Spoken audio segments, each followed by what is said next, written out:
Entonces, bueno, hoy les traigo lo que viene siendo un pequeño como overview de cómo funciona, o sea, de qué es el single cell, que igual mañana como que vamos a ir viendo luego todo lo que yo les dé hoy en este rato, luego lo vamos a ver en sesiones exclusivas como de cada cosa.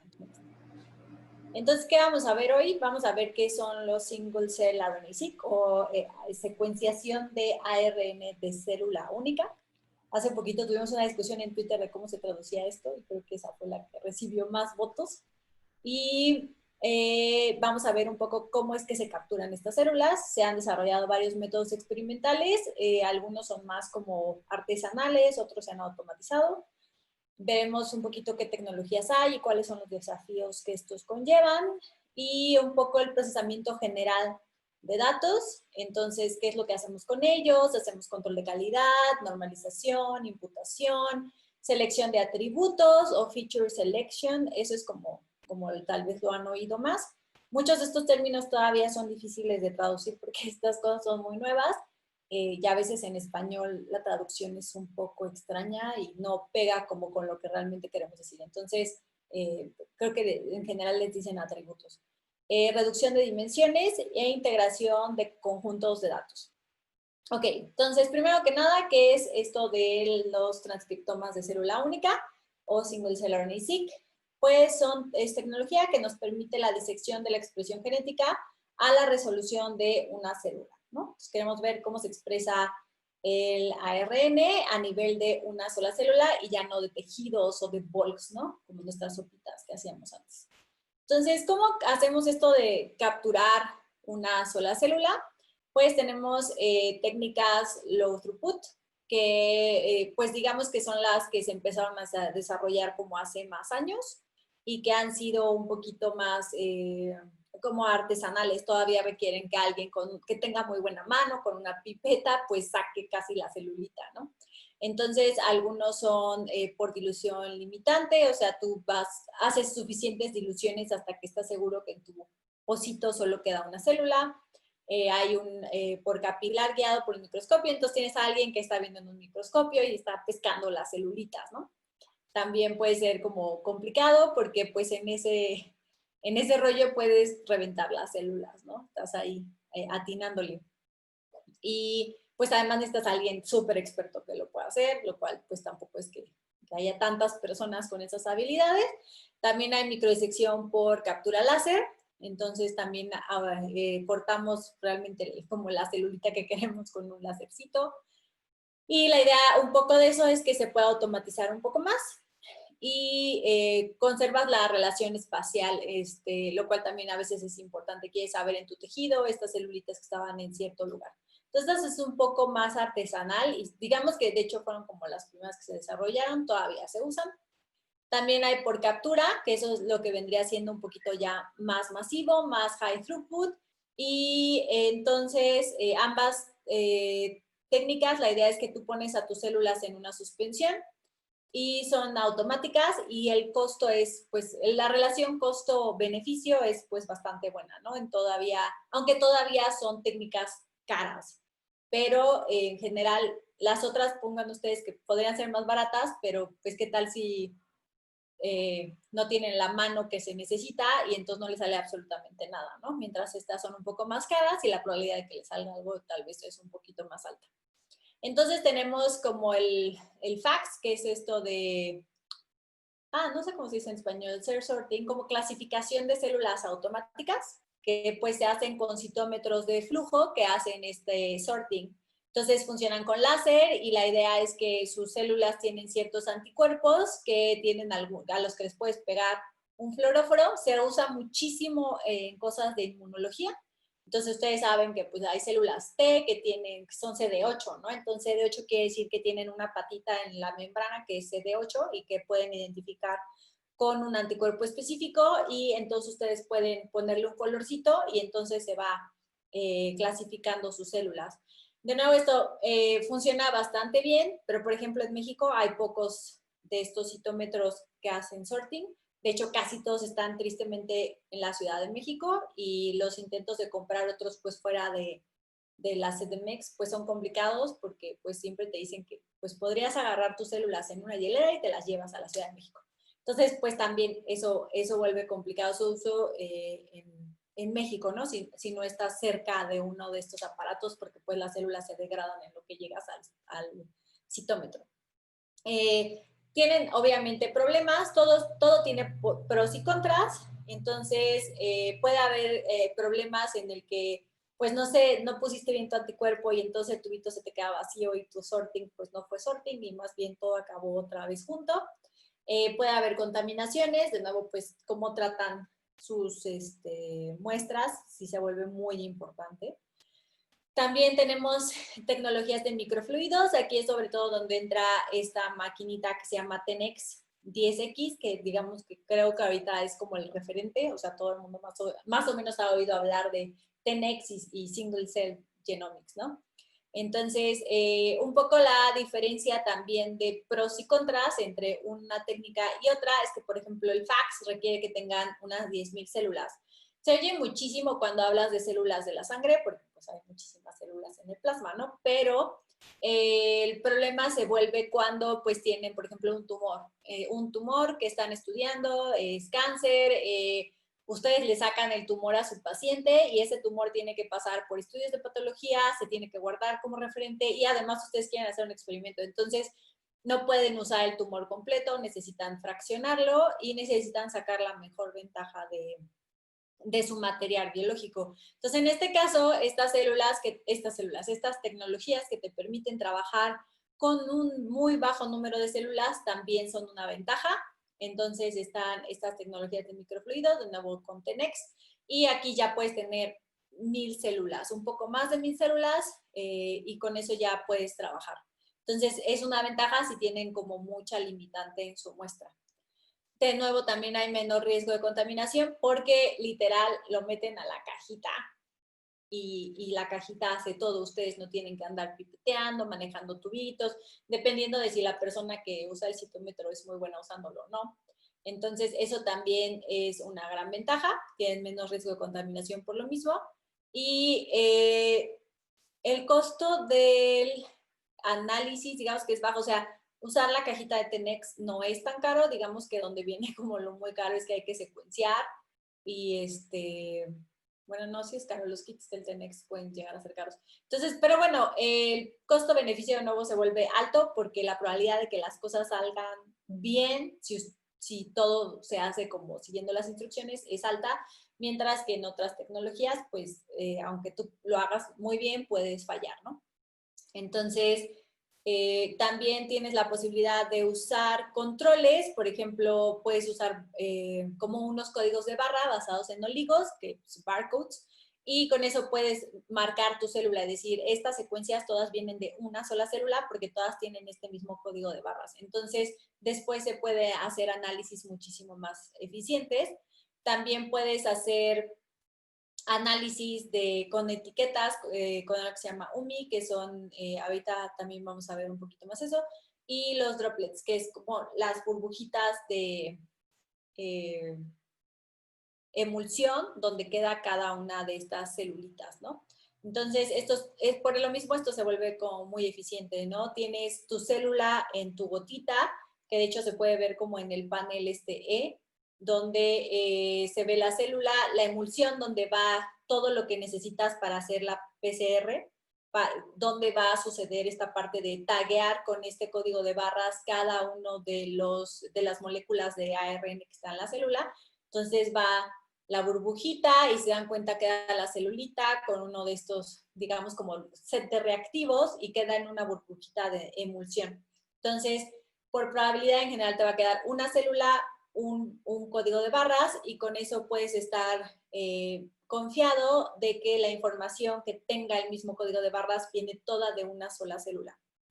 Ahora, para hacer esto más eficiente, también hay un problema a veces en el que para asegurarnos que solo pasa una célula y solo queda una célula en esta emulsión, a veces lo que tenemos que hacer son diluciones todavía más grandes para estar seguros de que eso pase. Preferimos tener burbujitas de emulsión vacías a burbujitas de emulsión con 2 células. Entonces, eso es una de las cosas que va a afectar cómo vemos y analizamos nuestros datos. Bueno, tecnologías y desafíos. Hay varias cosas que tienen todas estas tecnologías en común y es que necesitamos aislar las células porque necesitamos poder separarlas para poder decir que lo que sea que analicemos, saquemos, es de una sola célula. Entonces, para eso tenemos que hacer una lisis celular también súper controlada, que sea una célula celisa para sacar el ARN mensajero, pero que no se vaya a mezclar con el de otra célula, ¿no? Entonces, es uno de los retos, por eso estas emulsiones o por eso cuando se hace la parte de citometría, a veces más bien lo que se hace es como un bulk de la misma población porque es difícil controlar esa parte. Todos tienen que pasar por una transcripción reversa, o sea, tenemos que pasar las cosas a cDNA. Y aquí hay un problema y una limitante, que es que muchos de nuestras moléculas de ARN pues no se van a retrotranscribir. Hay una ineficiencia en esos pasos. Entonces podría ser que solamente el 10 o 20% de ellos se retrotranscriben. También tenemos la parte de que hay algunas moléculas de mensajero que van a tener colas poli A, pero va a haber otras que no. Entonces también necesitamos saber cómo, pues, qué es lo que queremos capturar, ¿no? Y eso siempre va a ser muy importante, pensar para qué queremos hacer este experimento, cuál es nuestra pregunta, se va a volver muy relevante porque un error en la elección de qué es lo que vamos a retrotranscribir puede causar, pues, hacer una gran diferencia y tal vez la pregunta que queremos contestar ni siquiera la vamos a poder contestar con los datos que vamos a generar. Entonces, esto es muy importante. Las colaboraciones, por eso se recomiendan mucho. Juntarse con gente que tal vez tenga un poco más de experiencia en planear experimentos genómicos es una recomendación, porque es muy triste cuando hay gente que llega con sus datos y quiere contestar una pregunta, pero sus datos no pueden contestar esa pregunta porque el diseño experimental inicial no fue el correcto. Se pueden contestar otras, pero no la que se quería. Entonces, eso a veces es muy triste y es pues esfuerzo que ya se hizo. Entonces, también tenemos la parte de amplificar cDNA, si se tienen que hacer como PCRs, entonces también puede haber un problema de saturación. Ustedes saben, seguro todos los que han hecho algo de biología y los que sean más computólogos, les cuento, cuando se amplifica el ADN, hay regiones que se amplifican más que otras solo porque es más fácil para la polimerasa de esas regiones o porque los oligos se pegan más eficientemente ahí. Y eso no tiene absolutamente nada que ver con la información biológica, es simplemente técnica. Entonces eso también va a ser un sesgo que vamos a tener en nuestros datos. Así se puede ver ahora aquí. Ok. De nuevo, otros desafíos, las nuevas tecnologías de single cell te permiten también hacer capturas de transcritos desde el 3' o el 5' y hacer la amplificación desde ahí. Eso te ahorra un poco de dinero, no tienes que amplificar todo el transcrito, solo alguna de las dos colitas. Claro que eso también lleva un riesgo porque, por ejemplo, si tu pregunta es ¿cuáles son las isoformas? Pues y haces un experimento donde solo capturas un extremo, evidentemente no vas a poder contestar cuáles son las isoformas, pero si tu pregunta es simple expresión diferencial de genes como tal, podría ser costo-beneficio la mejor forma de hacer tu experimento, ¿no? Hace poquito estaba discutiendo si tal vez el single cell RNA-seq de captura de 3' o 5' podrían ayudar a buscar enhancers o promotores en estas regiones como extremas de los genes. La respuesta fue no sabemos, pero podría ser como una cosa interesante de ver porque es una forma de analizar datos de regulación también. También, bueno, algunos métodos capturan RNAs poliadenilados o no poliadenilados, entonces también, ¿cuál es su pregunta inicial? Si ustedes quieren ARNs no codificantes y capturan poliadenilados, pues van a perderse de varias cosas, ¿no? Entonces, mientras que si lo que quieren de nuevo es expresión diferencial como tal e isoformas, tal vez solo se quieren concentrar en los genes que poliadenilan. Entonces, de verdad depende mucho de su pregunta inicial. Hay spikings y esta parte que les decía de los UMI, que es identificador molecular único, es decir, pues vamos a decirle a esta célula, tú tienes este identificador y todos los transcritos que tengan este identificador, de nuevo, este es como el código de barras, son de esta misma célula. O también podemos hacer identificadores por muestra, entonces podrías tener dos códigos de barra, uno por muestra y uno por célula. Entonces las cosas se pueden llegar a poner muy complicadas y eso todo va a depender de su diseño experimental. Complicado no es malo, más bien complejas. Complicado suena feo. Ok, entonces estos spikings y UMIs lo que nos ayudan es a controlar la variación técnica que pueda haber entre las células. Los spikings es como hacer un poquito de, pues es como poner tu control que ya sabes que tiene que ser negativo y positivo. Entonces tienes que poner algunas secuencias que sabes que tienen que amplificar, pero que no son células, no es información relevante. Entonces, si ves que los spikings amplifican muchísimo en sus PCRs, tal vez hay un error técnico en ese experimento con la PCR y vas a tener que o corregir o tal vez repetir, ¿no? Entonces, hay diferentes grados de error. Algunos causan que pues ese dataset no sea utilizable, otros causan simplemente que tengas que analizarlo con otras herramientas o considerarlo cuando hagas pues tus análisis como una covariable. Entonces, la cobertura de los transcritos también puede estar sesgada, dependiendo de la captura, y también la cobertura de la secuenciación. Entonces, recuerden, tenemos todavía otro sesgo más, uno que es la PCR y otro que es la secuenciación. Los secuenciadores también pueden ser más eficientes para algún tipo de secuencias que para otros, y esto podría meter también ruido. Entonces, todos los spikings y los UMIs nos ayuda justamente como a nivelar si hubo algún procedimiento técnico que tal vez modificó nuestros resultados y que tengamos que tener cuidado, ¿no? De nuevo, todas estas cosas son cosas útiles. A mí me ha llegado a pasar que la gente dice, no, pero es que me va a salir más caro si los pongo. Los spikings, pues, son datos que vas a secuenciar y que obviamente no te van a dar resultados biológicos. Entonces, de tus millones de reads vas a tener que desperdiciar algunos en el spiking. Valen completamente la pena porque es un control. Entonces, digamos que en este caso lo barato sale caro y hay que tener un poco de atención. Ok. Bueno, esa es una lista de como todas las cosas que existen para hacer single cell. Hay muchísimos kits, muchísimas estrategias. Algunos funcionan como, digamos, single cell, pero en verdad es como para hacer transcriptomas de bulk de muy pocas células. Entonces, por ejemplo, los SmartSeq pueden usarse para, si tienen un muy poquito tejido, o sea, no es necesariamente single cell como tal. Y algunos sí ya están optimizados para single cell, ¿no? Como el Quartz. Ok. O el Chromium de 10x. Entonces, esto es como el workflow. No, este es el workflow. De cómo se analizan los datos, ¿no? Entonces, vamos desde la planeación. Esto cuenta completamente como parte del single cell. Es muy importante cómo organizamos, pensamos nuestras preguntas y después vemos qué diseño experimental nos puede ayudar a contestarlas. Entonces, esta parte es súper importante, nunca hay que desestimarla. Después, ya que logramos hacer nuestro experimento, hay que preprocesar pues, nuestros datos. Esto viene del secuenciador. Hay que hacer ciertas cosas para saber cómo vienen, si desde el secuenciador ya hubo un problema o no.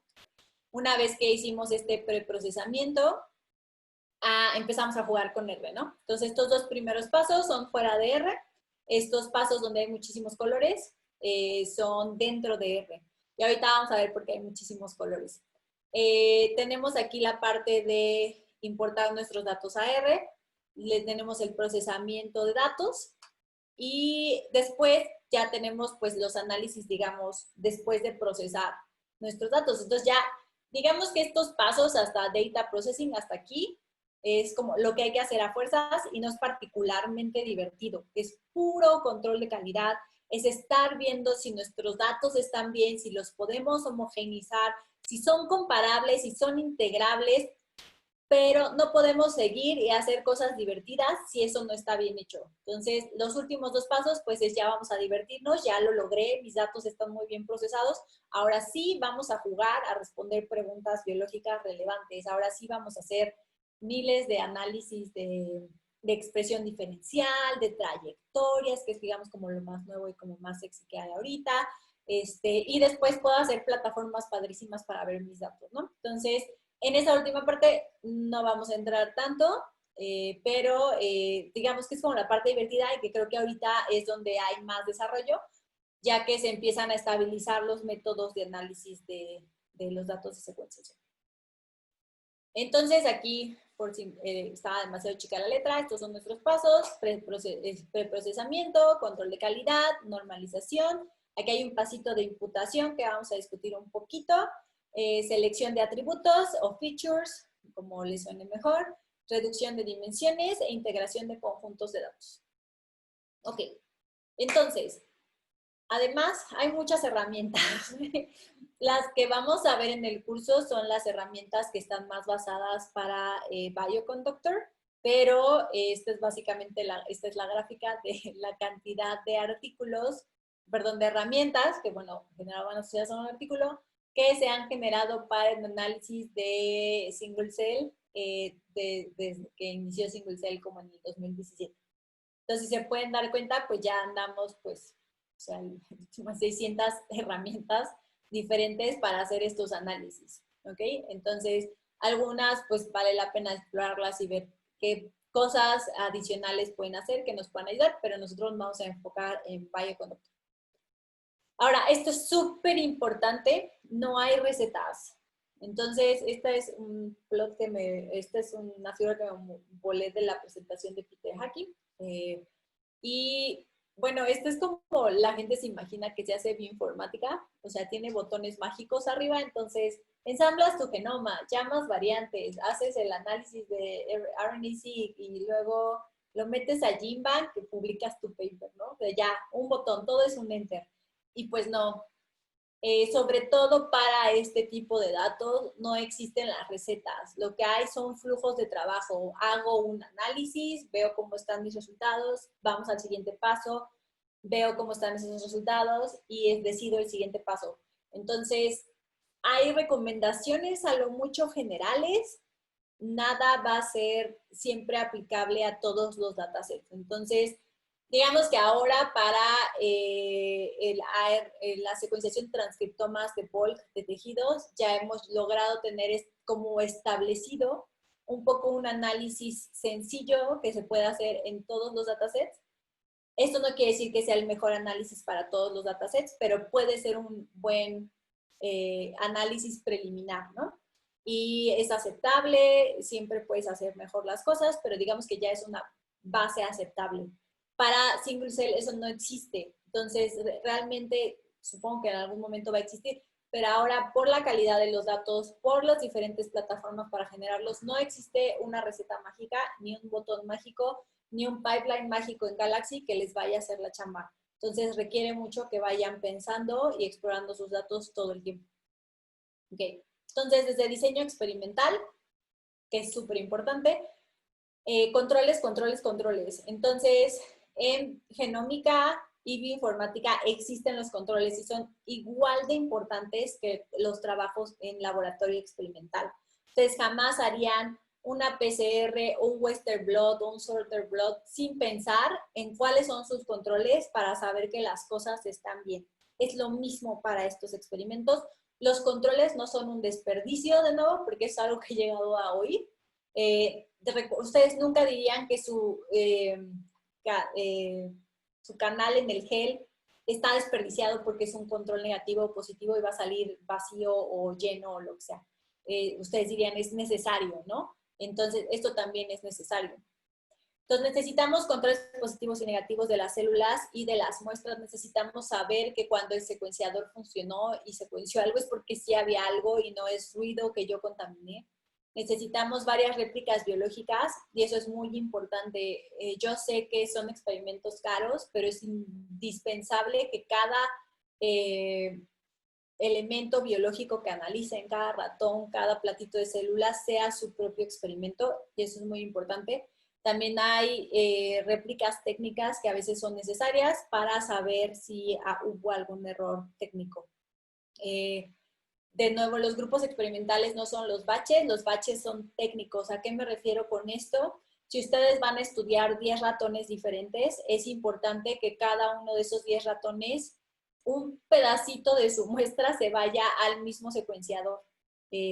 Entonces van a secuenciar, digamos, como un poquito de cada ratón en una sesión de secuenciación y van a hacer varias sesiones con diferentes poquitos.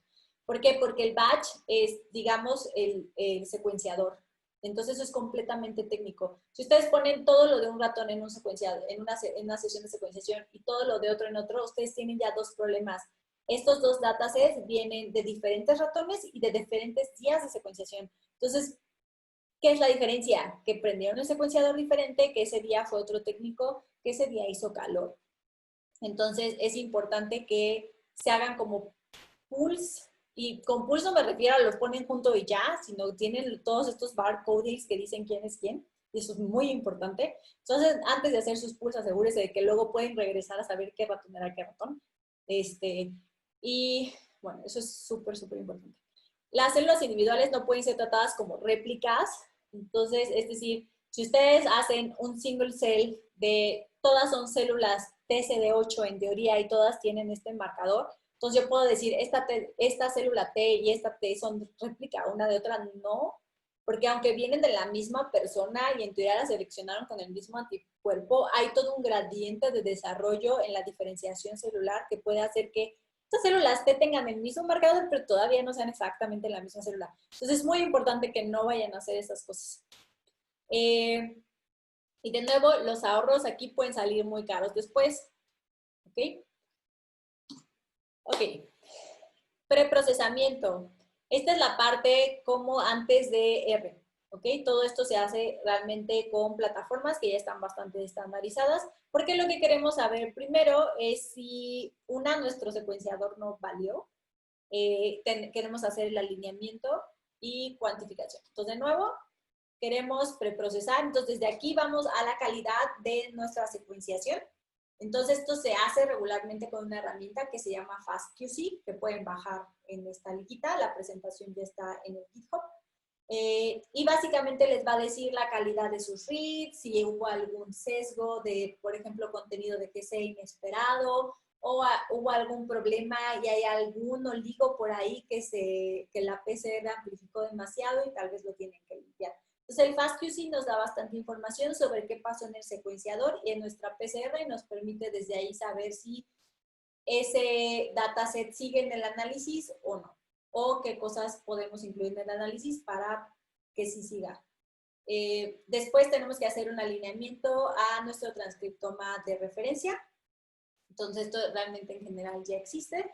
Y queremos después cuantificar por cada célula y por cada gen como cuánta fue la expresión.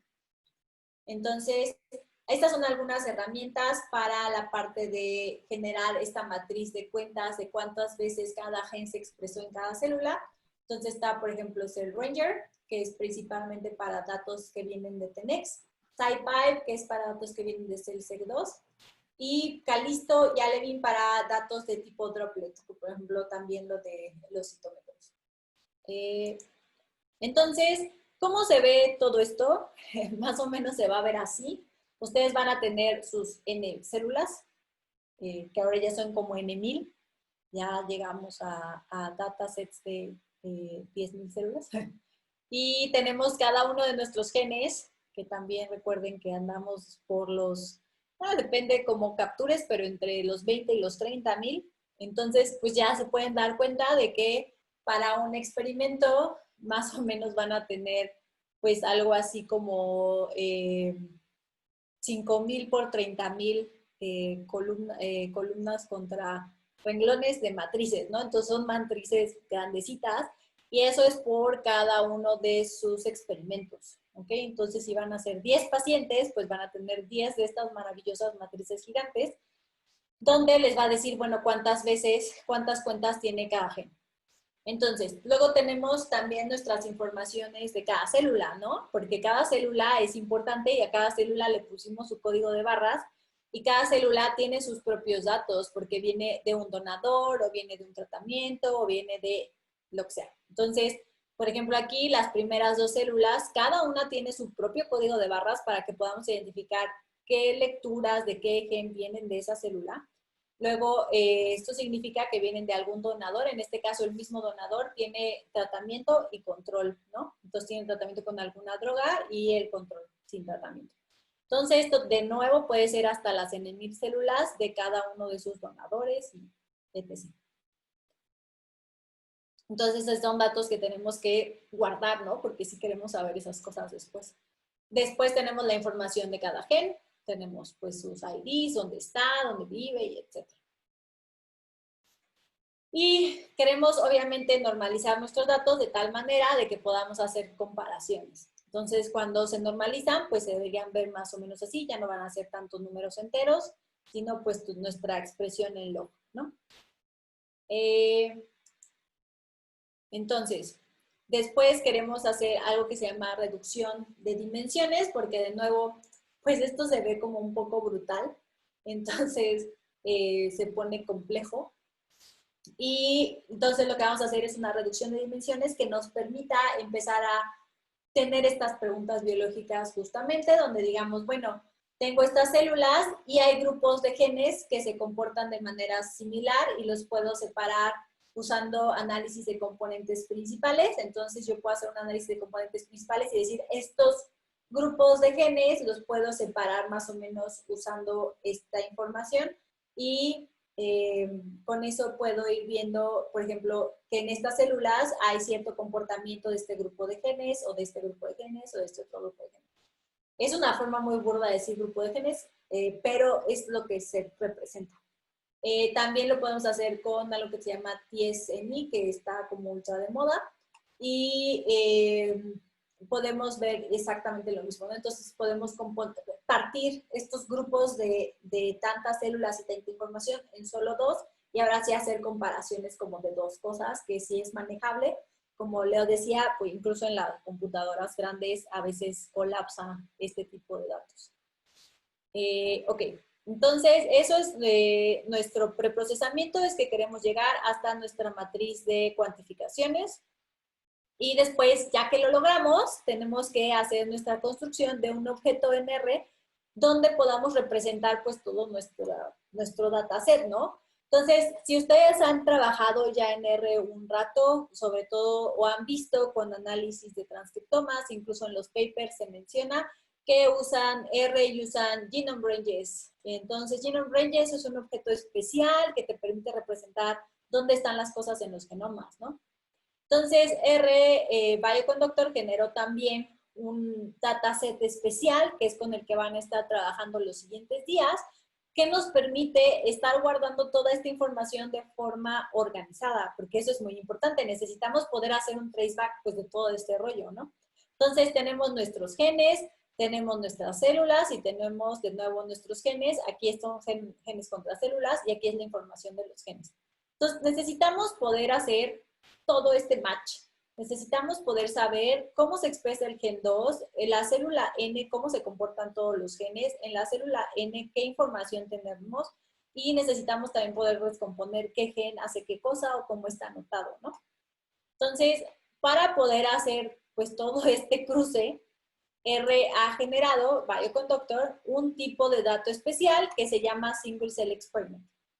Entonces, ustedes se pueden dar cuenta que tenemos aquí los metadatos, que tenemos tablas donde están la información de los genes, que tenemos tablas donde está la información de las células contra los genes, que tenemos, digo tablas, en realidad no son tablas, algunas son como listas, pero pues son elementos de información que nos permiten justamente tener, por ejemplo, en cada experimento. Entonces, por ejemplo, tenemos una sola anotación de genes, los genomas en general no andan cambiando tanto, pero tenemos diferentes medidas de expresión dependiendo del ensayo que hicimos de single cell. Entonces, por ejemplo, aquí se alcanzan a ver dos tablitas que se tienen que conectar a esta verde, que luego se tienen que conectar a los metadatos de cada célula, de dónde vino, de qué donador, qué tipo de réplica es, y luego tenemos que poder conectarlos a esta reducción de dimensiones, que es al final la que nos permite justamente poder hacer análisis biológicos significativos y eficientes. También tiene una parte de eficiencia asociada, pero necesitamos luego poder hacer un traceback de, ok, el PSA de qué células es, o de qué genes es, o qué representa. Necesito regresar y saber qué información biológica granular hay en esa reducción de dimensiones. Y no lo podría hacer si no tengo como todo esto atrás, ¿no? Entonces eso es súper importante y es con lo que van a estar jugando los siguientes días. Ok, entonces ya metí todos mis datos, hice mi super objeto de single cell RNA-seq, que si se dan cuenta vamos a ir añadiendo a lo largo de estos días tablitas, ¿no? Entonces aquí se ve como las tablitas básicas que metemos el día cero que empezamos con nuestros datos, seguimos trabajando, vamos descomponiendo, aprendiendo cosas, haciendo la reducción de dimensiones y nuestros clustering y demás, que es cuando ya jugamos ahora sí con todos los datasets. Entonces, vamos a ir haciendo esto todos los siguientes días y entonces aquí ya vamos en el siguiente paso, ya metimos nuestros datos iniciales de nuestro experimento single cell a nuestra sesión de R. Y entonces, ¿qué vamos a hacer con esto? Pues muy padre, ya lo leímos, ¿no? Y ahora, ¿cómo lo vamos a normalizar? ¿Qué otros controles de calidad vamos a hacer? Recuerden, se hizo un primer control de calidad en el preprocesamiento solo del ensayo de secuenciación. Ahora tenemos que hacer el control de calidad del experimento como tal. Las réplicas biológicas están bien, las réplicas técnicas me dicen algo, o algún problema que necesite corregir. ¿Cómo lo corrijo? Entonces, es muy importante que nuestro procesamiento de datos, en este paso, sea su control de calidad y que se haga bien, porque, esta es una frase en bioinformática, si metemos mierda a nuestra cajita negra, sale mierda. Entonces, puede ser una mierda muy fancy porque usamos nuestro experimento de single cell que está de moda y está muy padre, pero al final no significa absolutamente nada relevante, por más que lo publiquemos en alguna revista muy, muy cool, al final vamos a tener que pues, enfrentar cosas tipo retracciones y así, y uno no quiere hacer eso, mejor hacer bien las cosas, ¿verdad? Entonces, ¿qué vamos a hacer en este control de calidad? Pues vamos a quitar células que tal vez sufrieron daño durante la disociación. Entonces, todo esto vamos a ir explorándolo con Leo en una sesión especial. Entonces, ustedes van a poder ver en las gráficas cómo se ve cuando algo falló. En unos ejemplos. Ahora, siempre tienen que hacer esto en cada uno de sus experimentos porque las cosas se pueden ver un poquito diferentes. ¿Ok? Entonces, bueno, queremos cachar estas células que sufrieron daño durante la disociación, queremos saber qué células tienen poca cobertura de sus mensajeros.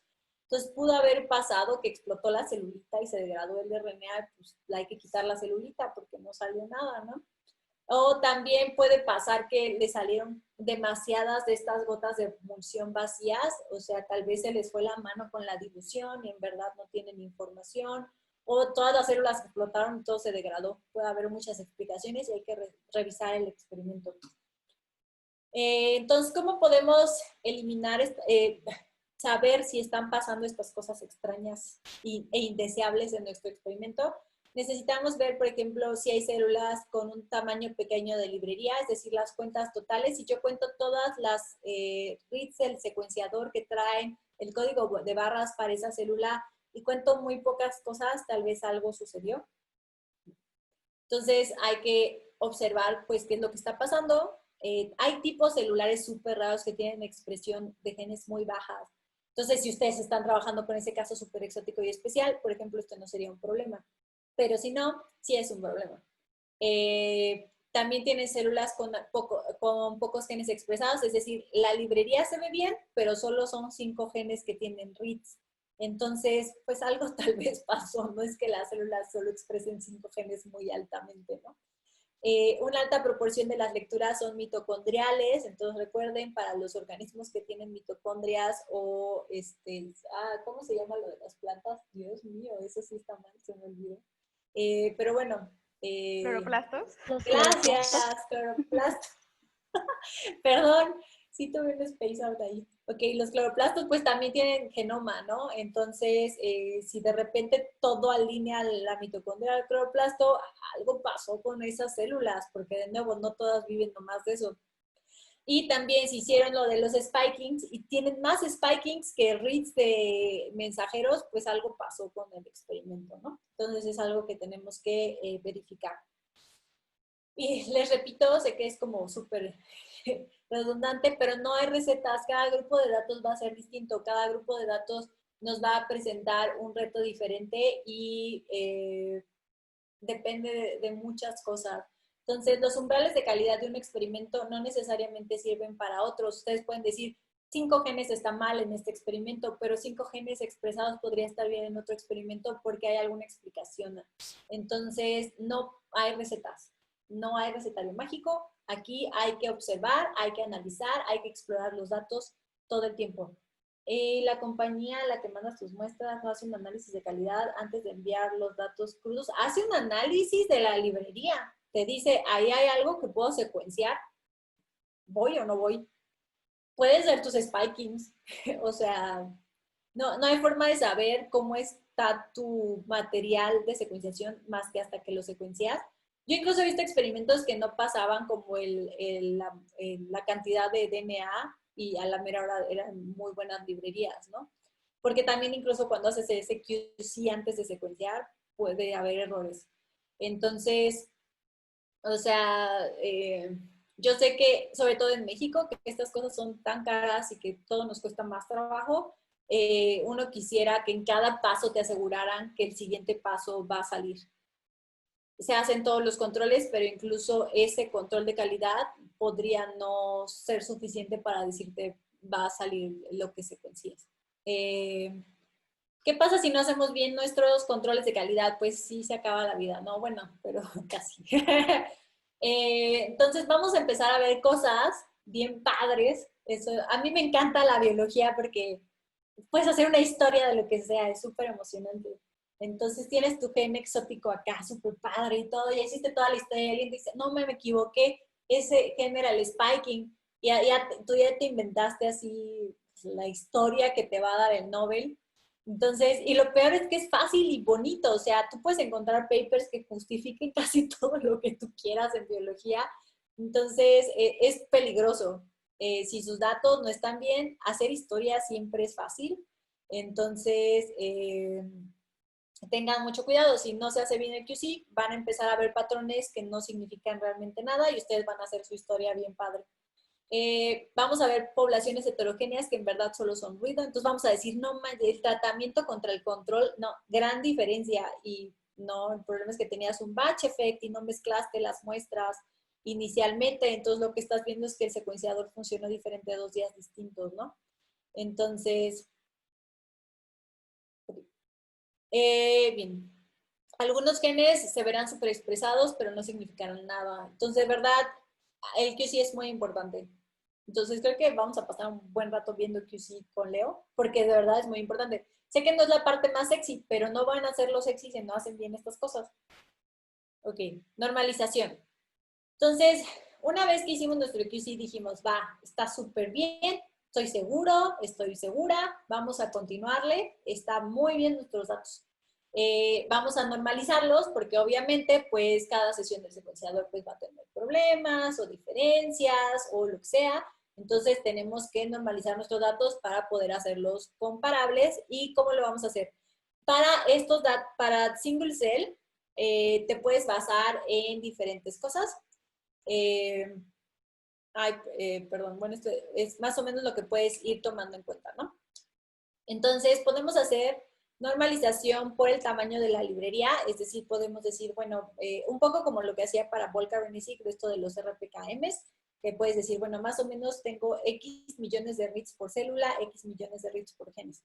Luego puedo hacer también normalizaciones por deconvolución. Entonces aquí puede ser que yo ya conozca más o menos cuál es mi composición o de genes expresados o de tipo de células y puedo integrarlo a mi análisis para la normalización. Es decir, yo en general espero que pues esto es una persona sana, esto es sangre, espero más o menos esta proporción de células con patrones tipo célula T y más o menos esta cantidad con patrones tipo célula B. Entonces con eso puedo ir haciendo normalizaciones. Y también tengo mis spikings y mis UMIs, que es estos identificadores moleculares únicos. Entonces yo tengo que saber más o menos cuánto esperaba que me saliera de esos. Y si veo que se vuelven muy locos, pues tengo que controlar como cuánto esperaba, cuánto subió de más y nivelar todas mis reads a que quede en lo que yo esperaba que saliera. Entonces esas son las diferentes formas de normalizar. De nuevo, nada funciona mágicamente en todo. Entonces, tal vez tienen que probar las 3 en su experimento y ver cuál es la que se aproxima más a algo que les ayude a hacer comparaciones. Ok, la imputación. Si ustedes se dan cuenta, esta es la matriz que les mostré de cómo se verían normalizados nuestros datos, ¿no? Pero hay bastantes ceros. Entonces, eso puede pasar porque la célula se fue vaciando en droplet o no iba a emulsión, o sea, pueden pasar muchas cosas. Chiste es que hay muchos genes que se ven con 0 y muchas células que se ven con ceros. Entonces, ¿qué podemos hacer para evitar pues estos ceros? Pues podemos tratar de adivinar qué es lo que hubiera pasado si se hubiera tenido bien la lectura de esa célula o de ese gen. Entonces, esto se llama imputación. Entonces, voy a tratar de adivinar si esto sí era un 0 de verdad o si en verdad este gen, por ejemplo, aquí tengo 2 ceros, entonces tal vez este 0 sí es 0, pero aquí no tengo 0 siempre, tengo solo este 0. Entonces, tal vez no es 0, tal vez es 0.2. Entonces, puedo hacer una construcción de un modelo que me diga si, qué tan probable es que esto sea 0, 0 o si tal vez es otro número y lo puedo tratar de adivinar. Eso se llama imputación. Entonces, de nuevo, nosotros tenemos muchos ceros en estas matrices. Es uno de sus grandes problemas y se llama, ¿cómo se dice en español? Sparsity. Data sparsity. Tenemos muchos elementos de los datos donde no hay información. Entonces, eso hace que tengamos luego retos para analizarlos y justamente la reducción de dimensiones también ayuda un poquito con eso. Pero bueno, entonces tenemos estos modelos inflados de ceros. Hay muchos ceros que no significan nada más que un error, entonces podríamos tratar de adivinarlos. Y esto es algo que a veces se hace y de nuevo va con base en lo que ustedes sepan de la biología de su experimento. No siempre se recomienda porque a veces adivinas cosas que no son ciertas y genera falsos positivos. De nuevo, también creo que esto es un poco basado en que no hay tantos datos de single cell, ahora ya empieza a haber más, pero digamos que tal vez todavía no hemos aprendido lo suficiente para andar haciendo adivinanzas. Esto va a mejorar, igual que mejoró la imputación de genotipos. Digo, al principio se hacía imputación de genotipos y, por ejemplo, a un mexicano jamás le atinaban a un solo alelo. Pero van mejorando y ahora le atinan más. Entonces, son cosas que se entrenan también con los datos que se van generando. Yo ahorita no lo haría, pero en el futuro tal vez mejoran la situación. Por ejemplo, están algunos métodos como Saber, que es un modelo basado en estadística bayesiana, que funciona con UMIS, y hay otro que se llama Magic, construye una gráfica basada en modelos de Markov. Entonces también es como, dado que este gen es 0, si siempre ha sido un valor mayor a 1 en otras células, tal vez es arriba de 1, ¿no? Entonces, estas son algunas cosas que también se pueden hacer. Selección de atributos o features, dependiendo cómo les digan ustedes. Entonces, aquí lo que queremos, y siempre nuestra meta en este tipo de experimentos, es encontrar biología, ¿no? Entonces, queremos quitar los genes que tienen ruido y queremos tratar de reducir el tamaño de estas matrices gigantes porque queremos poder usarlas. Entonces, nuestra misión es hacer que seleccionemos aquellos elementos o atributos que nos enriquezcan la información de células que son relevantes o de genes que son relevantes, mientras quitamos el ruido. Entonces, de nuevo, meta, queremos seleccionar cosas que nos den información biológica, queremos quitar ruido. Entonces, necesitamos saber qué tipo de atributos podemos elegir e ir viendo como cuál ponemos, cuál quitamos, por qué ese, ¿no? De nuevo, no hay recetas, va a ser dependiendo de su experimento.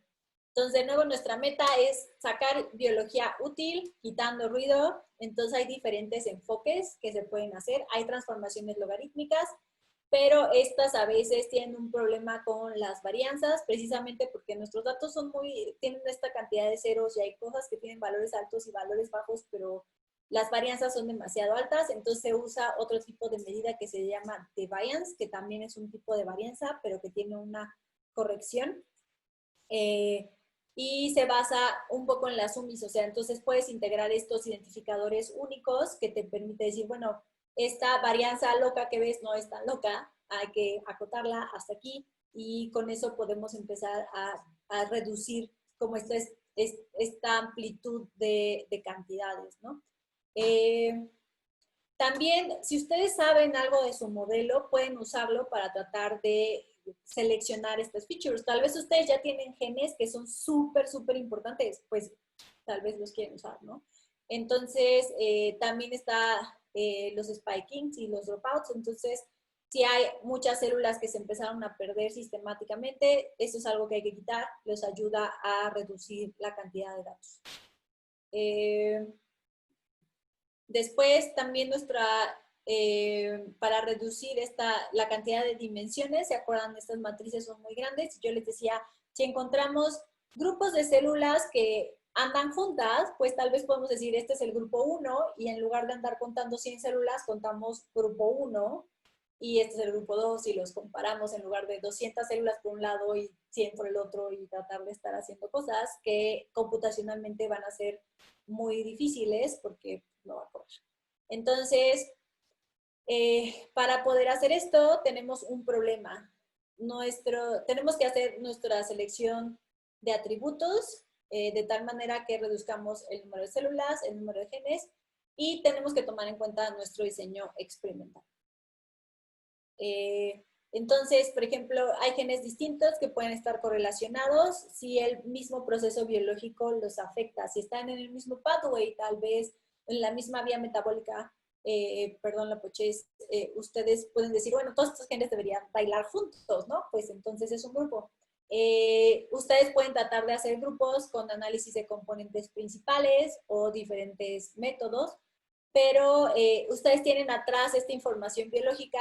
De nuevo, la biología puede usarse para hacer cuentos muy guajiros, pero también se puede utilizar para ver si los análisis van bien o no. Si nuestro análisis de componentes principales descomponen grupos de células que de verdad no tienen nada que ver, tal vez queremos regresar o revisar de nuevo el QC. Entonces, hay algunas alertas que te puede dar tu conocimiento biológico. Entonces, también para visualización existen las TSNE graphs, que son T-Distributed Stochastic Neighbor Embedding Graphs, o estos UMAPs, que son Uniform Manifold Approximation of Projection. Entonces, son estas gráficas donde se puede ver cómo las células se van dispersando, muy parecidas a las PCA. Al final son más de visualización. Y de nuevo, ya que lo logramos, queremos integrar nuestros datos, ¿no? ¿Por qué? Porque hicimos pues varios batches, tal vez hicimos varias sesiones de secuenciación donde íbamos acomodando todo nuestro dataset. Entonces tenemos que integrar todo para pues poder ya hacer comparaciones interesantes, ¿no? Entonces hay que ver la presencia de batches usando nuestros análisis de componentes principales. También hay métodos que bespoke básicamente significa para tu dataset, o sea, hay cosas que tal vez de tu batch que tú vas a tener que modelar para ti. Entonces, de nuevo, no hay recetas, a veces van a tener que usar pues métodos diferentes o acomodar algún método que ya exista a sus datos. También pueden corregir batches por MMN, que es Mutual Nearest Neighbor, también es como, pues, por ejemplo, tres genes que tienen expresiones parecidas, si hay alguno que se alejó un poco, puedes acercar y agruparlo. Entonces, ese tipo de cosas también pueden ayudarte.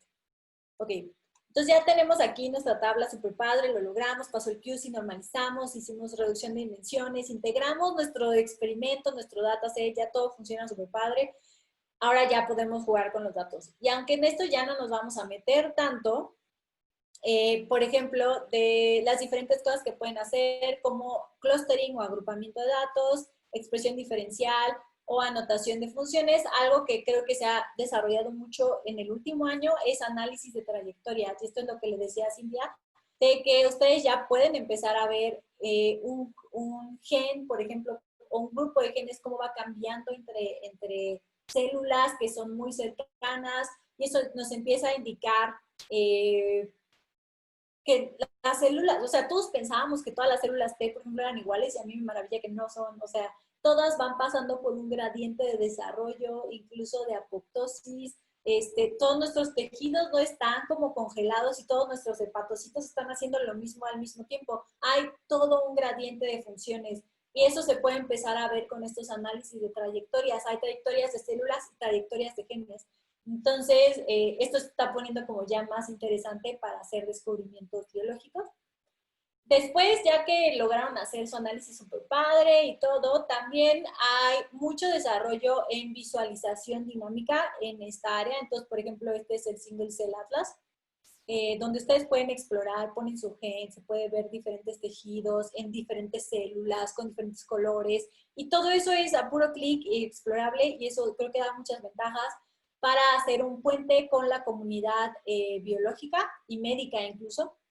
Y creo que fue de las cosas que ha ayudado al desarrollo de la investigación, sobre todo ahora con lo del COVID, Al principio, de verdad, tener este tipo de infraestructura fue lo que cambió un poco el paradigma de qué células se infectan, de cómo se infectan y demás. Sigue cambiándolo, pero en verdad fue algo de, bueno, qué tejidos son relevantes, qué tipo celular en cada tejido es relevante. Y pues eso se pudo hacer gracias a que existen estas plataformas y cualquiera los podía explorar. Y eso es todo